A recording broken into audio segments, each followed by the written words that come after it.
professor, physician, epidemiologist. I am Dr. Sri Banerjee.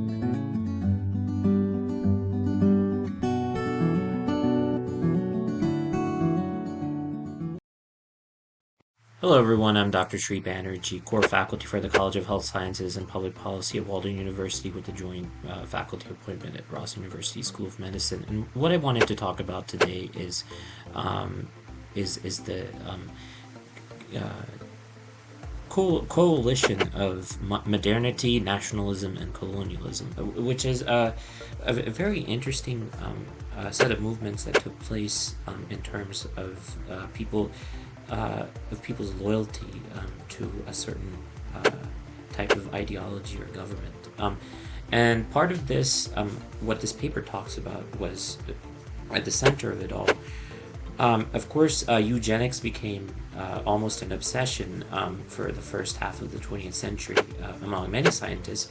But because science was so ingrained in racist ideology and thinking and logocentrism that they lost sight of what the self versus other actually represents, and in-groups versus out-groups. Because by virtue of excluding marginalized populations and at the expense of excluding certain groups, the rise of fascism took place. There was oftentimes blame placed among a minority population, whether it's the economic downfall or some other trigger, but that causes, and of course people's fear play a role as well of the government, and people's fear about going against the ideology that represents the nation. So knowing populations, organisms, and geographies are important, and so I'll put in a plug for my geospatial information systems. And since then, rights struggles became inseparable from the scientific knowledges of the human as a biological, psychological, or ecological domain. So the process, at that time, the process of civilizing justified a mode of doing colonial science. So in the name of civilization, in the name of civilizing other individuals, colonialism gave rise to enacted ideals, hierarchies, and politics. So this ordering of the world around this system helped reconfigure societies. So how this took place, unfortunately, this was with the breakup of monarchies and the rise of nation states. There was a need to create boundaries.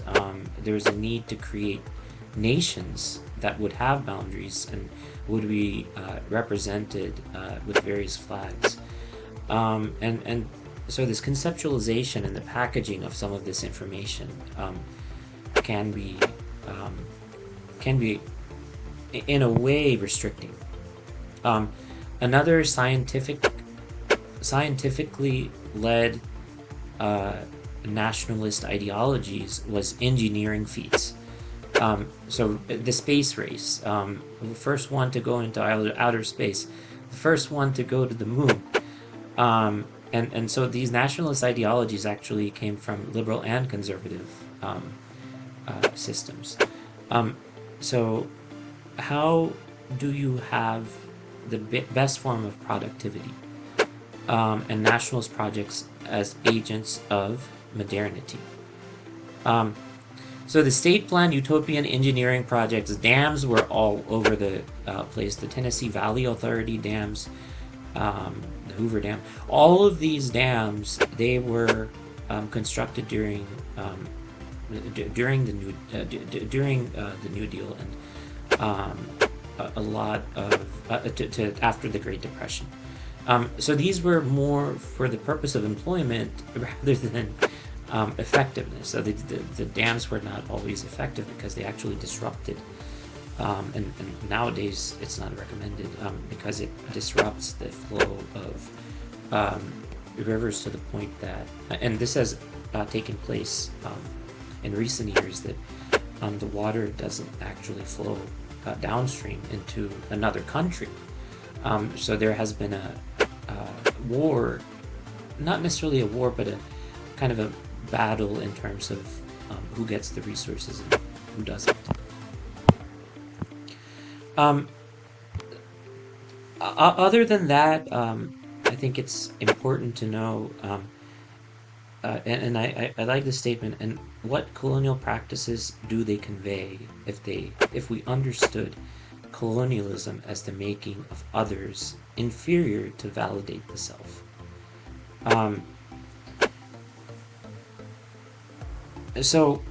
Bottom line, what's going on is that in order to validate the self, you create the others. And so what's going on is that the definition of the self comes from rejecting the definition of others.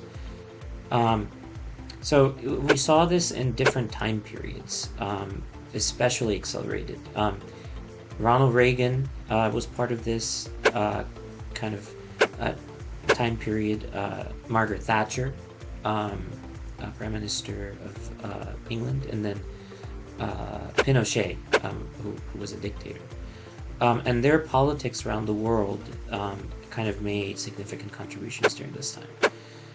The US-Mexico wall or the Microsoft submarine data center are symbols of contemporary politics, a form of liberalism which nationalist, authoritarian, and racist, how our present and past dreamscapes of modernity represented, aesthetized, and technologized, and for which political projects, and how have they mediated, transformed, and reconfigured more than human worlds. So this is what is part of thinking about this, but this is only the beginning. There's a lot of different movements that were going on. If we think about the Second Industrial Revolution and the World Wars, they were motivated by narrower ties between science, industry, and the state in a period when economics was dominated by the import-export paradigm.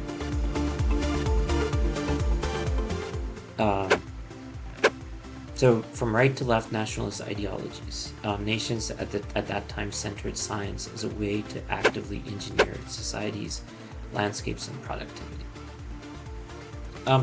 So this shows all of the different